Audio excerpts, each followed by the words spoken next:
I read the story of Maharishi of Kialash. Somebody visited him. The guy was so on fire. Oh, God of mercy. He prayed until a point came. God took him and took him to a cave. And when this guy, Sadhu Sundar saw him, he was 400 years old at that time, because the Lord took his heart. I have a book. I do not know whether is it still at my book table or not. There's a book that I wrote called The Maharishi of Kialash. It is this saint who's 400 years old, still living in the mountain called Kialash in Tibet. Now he has been given eternal life by God, and he's alive.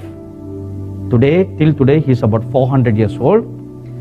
And his ministry now is to pray for the church that is still on this earth. So he travels in the spirit, because his body at that time when the Lord visited him was 105 years old, and he couldn't physically move out anywhere.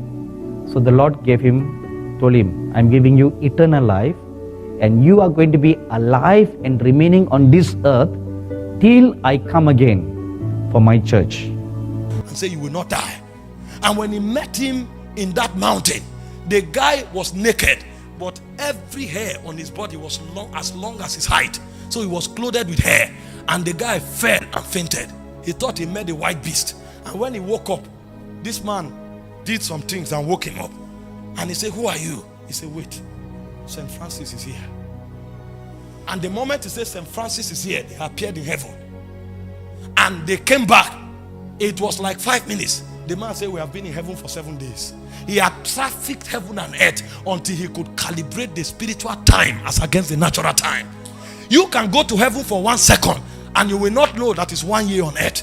But there is a man that have trafficked the two realms so much that he knows the measuring parameter between these two realms. He said, we've been in heaven for 7 days. He said, but now let me talk to you. And he began to tell the man his story. He told him, some of the revival meetings you have, what happens is that God appoints some of us to attend those meetings.